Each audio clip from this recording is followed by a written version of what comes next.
Muraho neza twongeye kubaha ikaze abakunzi bacu musanzwe mudukurikirana mu biganiro byinshi bitandukanye.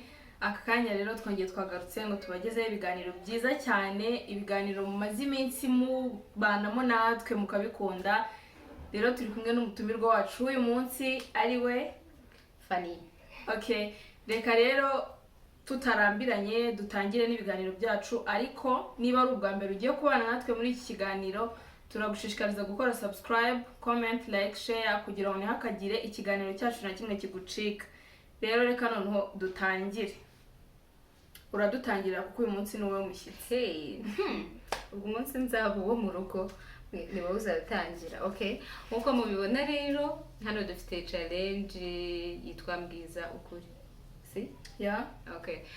No kuvuga ngo tuba dufite ibibazo twateguye turi bubazanye umuntu agasubiza adaciye ku ruhande. Nizere ko iri baryohere. Okay, ngiye utoye ikibazo cya mbere.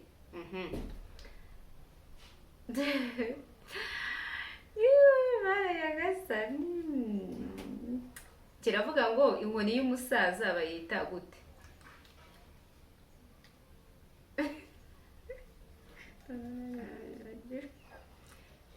Inkoni y'umusaza buriya si akabando k'iminsi. Yeah. Maybe ko ari akabando k'iminsi. Nanjye ndi kubitekereza akabando k'iminsi. Bajya bavuga ngo akabando k'iminsi yisunga iminsi kicura. Ahari mutubwire muri comment. Abantu basanzwe babizi cyangwa se bumva ko tutabivuze neza, mwaza muri comment mukatubwira namwe uko mubyumva cyangwa se uko musanzwe mubizi. Yego. Yeah. Okay, ikibazo cyanjye cyari icyo. Okay. Mari mfashe kitagikomeye mw'abantu mwe. Ari kirekire. Ikibazo cyacu cy'uyu munsi acuzinze ikibazo cya gatatu kiragira kiti mbwira ibintu bibiri udakunda ku basore baba muri ghetto. Ewe shambega ikibazo mw'abantu. Icyo kibazo Ihangane ukinsubize. ubwo niwe wagiteguye. Oya. Are you sure? Yeah. Okay. Abasore bazangwita baba muri ghetto no ndago. Okay, bambashije ibintu bibiri ntakunda ku basore baba muri ghetto. Yeah.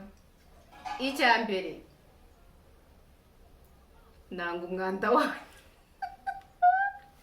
Okay. Murabe mubyumva icya mbere. Atazagira abantera amabuye. Okay. Icya mbere nanga umwanda w'abasore baba muri ghetto. Mm. Icya kabiri nanga ukuntu nyine iyo bakundanye n'abakobwa umva mbese babumva babagira nk'abakozi babo. Be uzaze nkorera udusuku dore umaze iminsi utaza kunkorera udusuku, mbese udusuku tuba twarabaye udusuku mu nzu. Ibyo ni byo bintu bya mbere nyine ntabakundaho pe. Ya nibyo. Ya Nta kuntu watwongeza akandi kamwe. ahubwo nawe ndi kubona umeze nk'urabikora ubushakashatsi. Kumva nawe ngo waye promotion basi twongeyeho akandi kamwe cya tubiri. By the way, ariko byo kuko nkuko bivuze abasore baba muri ghetto bafite akantu k'akageso bagomba kugabanya. Aha. Kuko ntago donc niba dukundana ntago ndaba umugore we. Yes, yeah. Gerageza wimprofita nk'umukozi wawe. Cyangwa se tujye twandikirana amasezerano. Ya mafaranga wagahaye umukozi ku kwezi. Umukozi. Ngenza niba ari ugukoropa, niba ari uguteka, niba ari ugufura mbigukorera ariko mpavu nyishyuye. Yaguhereza. Igihe nzaba twagize gutya hantu Ibyo uzajya ubikora nta nuko kukubwira ngo be ngo urabona no. Ibyo icyo gihe bizaba ari inshingano zawe. Ako nyine ako kantu karambangamira.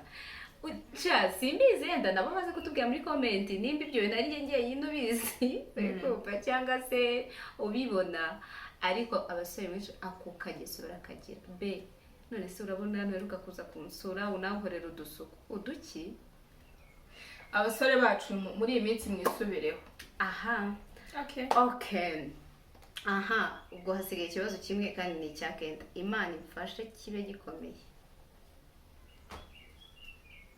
Witangira gukanura. Cyangwa se n'ihisi gukora kirekire. Ndakisemera ngo ugisoma. Yeah. kirabaza kiti ese kugira ngo umuntu umuhe icyizere cyawe ni ibihe bintu agomba kuba yujuje? Akira mubyeyi. ese kugira ngo umuntu umuhe icyizere cyawe ni ibihe bintu agomba kuba yujuje? Yego. ndavuga bingahe? Ntacyo reka dushyireho bitatu byose? Okay. Okay, nta kibazo. Ariko se ntago wamenshonize niba ari igitsina gabo cyangwa ari igitsina gore? Ni muri rusange. Ni igitsina gabo, none se igitsina gore nge shaka kibore ni igitsina gabo ngo ndabikosa. Okay, icya mbere umuntu nk'icyizere cyanjye ni umuntu wizera Imana. Okay, nanjye ko gako ngashyize. Umuntu wizera Imana unayubaha. Ubwo icyo ni kimwe. Icya kabiri umusore wiyubaha. Icya gatatu umusore nanjye unyubaha. Niba wubaha Imana turagendana. Niba nawe ubwawe wiyubaha turagendana. Nuza nanjye ukanyubaha nta cyatubuza ko naguha icyizere cyanjye. Okay. Ubwo abasore nari ngiye kubivuga kandi ubwo bo bamaze guhita babyumva. Ngiye kurabura abasore bagiye baca muri DM yawe. Inyara nibyo babyumvire ubwo byandi byo kuza wifatishwa umukobwa uko ubonye, mbese ubona nta cyubahiro kibirimo, kumva yuko nyine agiye kuguha urukundo. Kenta ntari muri abo bantu, ahubwo hari akandi kantu shake utongeremo. Undi nakakubajije ibintu, akantu kitwa umusore ugira isuku. Njye iwanjye inshuti yanjye ako kantu karakonta.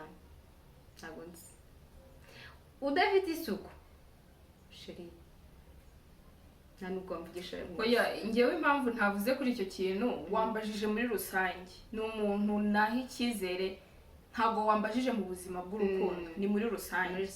Impamvu ntavuzemo ibijyanye n'isuku, yego nyine buri muntu wese ku giti cye agomba kugira isuku, kandi no kugira ngo ugaragare neza muri sosiyete nuko ugomba kuba ufite isuku. Rero iyo biza kuba ari kuri aside y'uko uwo muntu kugira ngo njye nawe dukundane nari kubivugamo, ariko muri rusange ngo base reka tubishyire kuri side yo kugira ngo no. Yego okay, reka tubariho tubishyira noneho twumve. Oya okay, buretse reka mbarize abandi bana di ubuze abandi bana bicaye bari kureba iki kiganiro bategereje kumva ngo ese Kenta ku buzima bwe bw'urukundo kugira ngo yemerere umuntu gukundana nawe basi ni ibiki yagenda basi ke turakwinginze, sibyo? Ndiho ndabasabira turakwinginze basi ke tubwire nk'ibintu basi nka bine byiza Kenta umusore ubyuje ashaka kuvuga ati uyu nguyu niwe Yesu yanyandikiye. Okay, yego. Ndatekereza nabanje gusubiza bitatu, ariko no mu buzima bw'urukundo bitatu nasubije nabyo birahura. Okay. Ka wenda ngerageze nongereho ibintu bibiri. Nk'uko umbwiye ku kintu cy'isuku, byo ni itegeko ko sina ngombwa rega umuntu mukundana, umuntu uwo ari we wese agomba kwigirira isuku, sibyo? Noneho ikindi kintu navuga wenda ku buzima bujyanye n'iby'urukundo, iyo ari uwo mukundana byo biba ari akarusho. Byo kwivugisha ngo ni umuntu wese n'iki, iyo ari uwo mukundana biba ari akarusho kubera ko urumva nyine ni wa wundi yenda muba mwenda kubana, reka tube ko tubifata. Ni ukuvuga ngo uriya we haba hariho attention, kuko ashobora kuba ari wa muntu mu buzima bwe busanzwe utitaga ku bintu, kumva ko isogisi yakambara rimwe kabiri gatatu kane, urumva wanavuga ati ko sheri ayo masogisi kejo wowe yavuyemo n'iki tuyaswe ngako ngo bite kandi yambara wowe ufite igihe cyose, urumva hari abantu nyine bimere gutyo. Rero aho ngaho niyo mpamvu dushaka ngo tuhatinde, kuko urumva nyine noneho mwamwinjiye mu kindi cyiciro. Yego. Oya, ariko ibintu by'isuku byo ni ngombwa, nta n'impamvu yo kubitindaho. Okay. Ntavuze ko nyine nibyo. Si byari ibyo se sinavuze bibiri. Okay. So, noneho rero ubundi se nta kuntu iki gore ngiye kuvuga nti mu byubahiro, ngiye kuvuga mu byubahiro byanyu nimumfashije ntabwo mwambaza ikindi. reka nawe tukubaze kugira ngo tugere dusezere n'abatumirwa bacu cyangwa abakunzi bacu. Ikibazo cyacu ni ikibazo cya 4. Ese ubuzima ni ikihe kintu bwakwigishije? Egosha, ikibazo ni cyiza. Ubuzima ikintu bwanyigishije, bwanyigishije kubaho niyoroheje, nicishije bugufi kwa. Yego. Ikindi cya kabiri, ubuzima bwanyigishije ko nta gahora gahanze. Ubuzima bwanyigishije kandi kudacika intege. Ndi umwe mu bantu bashobora gufayitinga mpaka kugeza ku mwuka wanjye, kubera ko naje gusanga nyine muri cya gihe uhugiye mu ntege nkeya, abandi nabo ntabwo bari mu ntege nkeya, bo bari kwavansa, bari gukomeza. Ubuzima rero bwanyigishije guhora ndwana, guhora mfayitinga, guhora ncanye ku maso.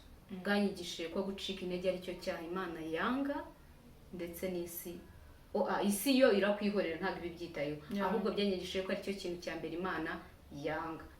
Ndumva ari ibyo ngibyo ari bimwe mu bintu ubuzima bwanyigishije. Hagati aho se ni nk'iyihe nama wagira abantu bagera mu bibazo cyangwa se mu kigeragezo bakumva nyine ubuzima burangiriye aho ngaho? Ni ikihe kintu wababwira nk'uko wumva ko ubuzima bwakwigishije guhora mbese butakwemerera gucika intege nubwo waba uri mu kintu kiri buguha impamvu yo gucika intege? Ni ikihe kintu rero wagira inama muri ba bantu bagera mu bibazo bakumva ubuzima barihebye, byanze, bakumva mbese ubuzima bwabo burarangiye, bamwe bagatangira gutekereza kwiyahura, abandi bagatangira gutekereza kujya kwishora mu muhanda imodoka zibace hejuru? Nshuti yanjye, nta buzima budahinduka. Niyo nama ya mbere nakubwira. Nta buzima budahinduka. Uyu munsi bishobora kwanga ariko ejo bigakunda cyane. Ikindi cya kabiri, wihita wumva ngo kuva ngo byagenze gutya ngo reka ngo ntangire niyabuze ibiyobyabwenge yenda ngo cyangwa ngo ntangire ngo nishore ngo mu bintu bizajya ngo bimfasha ngo kwibagirwa stress. Ntibazakubeshye, nta kintu kibaho cyagufasha kwibagirwa stress. Ntacyo. Umutwaro wawe ari uwawe kabone n'ubwo wavana ukajya muri Amerika. Sheri, iyo ari uwawe n'ubundi wa mutwaro ugenda ukuri inyuma wagera muri Amerika ati ongera unyikorere, ukawikorera. Rero njyewe inama naha umuntu ugera muri ibyo bihe akumva ubuzima bwamurangiriyeho, isi yamwikaragiyeho cyangwa yamubanye ntoya, nshuti yanjye, nta buzima budahinduka. Umwanya wo kwicara ahantu ukarira umunsi wa mbere, wa kabiri, wa gatatu, wa kane, wa gatanu, sheri, uwo mwanya wureke, ujugunye mu bitekerezo byawe. Cyakora nemera yuko hari igihe umuntu akenera kurira kugira ngo aruhuke mu mutwe no mu mutima. Genda wicara ahantu uri wenyine urire, n'ibintu ashobora kuvuza induru, ariko haguruka ufashe umwanzuro. Kayo marira aba ya mbere n'aya nyuma, ahubwo ugiye kurwana no kugira ngo ayo marira ntazongere kumanuka ku maso hawe. Njye niyo nama nababwira. Ikindi cya kabiri, hari abantu bagera muri ibyo bihe noneho bakagera n'inshuti mbi zibaca intege. Icyo gihe n'ubu uri mu bihe byo gucika intege, ukumva n'uwo muri kumwe ari kukubwira iby'urucantege, uwo muntu nushaka uzahita uboroka telefoni yiwe, nushaka mbese uzahita umwigiraho bizi, ahubwo ushaka umuntu ukumotiva. Umuntu ukumotiva mu gihe wacitse intege aba akenewe, ntibazakubeshye. Wa wundi uzawukumva uriho urarira nawe akarira, wapfuna n'agapfu, nshuti yanjye, uwo ntabwo umukeneye muri ibyo bihe. Niyo nama numva nabagira. Urakoze cyane. Nanjye mbere yuko dusoza, ikintu narenzaho, niba ugeze muri situation wumva ko ibibazo byakurembeje, mbere yuko ugira umuntu ugira mu buzima bwawe uvuga ngo uyu muntu niwe uri bumfashe gukemura cya kibazo, banza wisunga Imana. Kuko Imana ni umubyeyi, Imana ni umugenga wa byose.